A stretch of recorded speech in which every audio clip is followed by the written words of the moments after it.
une nouvelle tuerie en Haïti, dans la soirée du lundi 26 décembre 2022.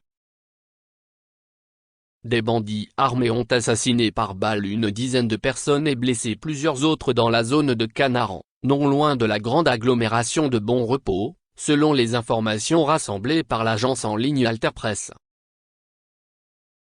Environ une dizaine de véhicules de transport en commun ainsi que 2 pompes à essence auraient été incendiés, selon ce que rapportent des médias.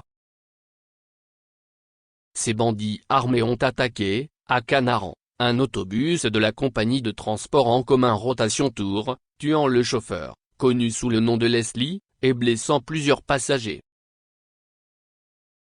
Accidenté, l'autobus est tombé dans un canal. Un autre chauffeur de bus aurait reçu plusieurs projectiles au dos, alors qu'il passait non loin de Machesab, signale, dans un tweet, le syndicaliste Petru Léris, porte-parole de l'Association des propriétaires et chauffeurs d'Haïti. Les bandits armés ont étendu leurs assauts dans la zone de Bon Repos, où d'autres victimes par balle ont été enregistrées, selon les témoignages recueillis par Alterpresse. Des tirs d'armes lourdes ont beaucoup retenti, dans la soirée du lundi 26 décembre 2022, à Bon Repos et Canaran. La panique, qui s'en est suivie, a provoqué la fuite de petites commerçantes et de petits commerçants, qui ont perdu leur commerce de détail, en essayant d'éviter d'être atteints par les balles des bandits assaillants. Comme pour l'attaque meurtrière, qui a fait plus d'une vingtaine de morts, perpétrée dans la soirée du mardi 29 novembre 2022, par des bandits armés contre la population à Source-Matelas, 9e section communale de Cabaret, au nord de Port-au-Prince, aucune patrouille de la police nationale d'Haïti n'est intervenue. Les habitantes et habitants, dont les zones de Bon Repos et Canaran, sont restés sur le qui-vive durant toute la nuit du lundi 26 au mardi 27 décembre 2022. Ce mardi 27 décembre 2022, la zone de Canan est devenue très clairsemée, ressemblant à un champ de guerre, au lendemain de cette attaque, rapporte à Alterpresse un témoin, requérant l'anonymat.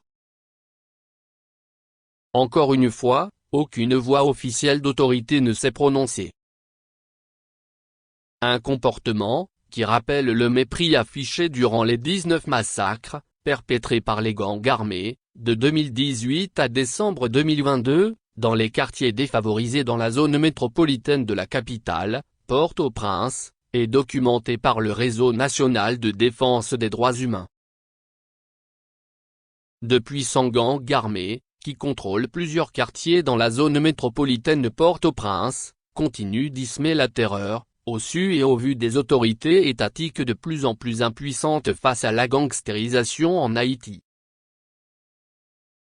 De janvier à décembre 2022, au moins 15 chauffeurs ont été tués et 9 autres blessés, a recensé la plateforme secteur du transport terrestre haïtien, dans un bilan.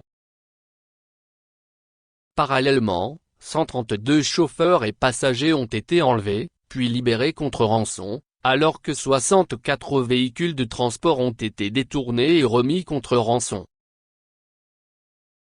23 véhicules ont été volés par les gangs au centre-ville de la capitale, Port-au-Prince. 74 autres ont été incendiés par des bandits armés.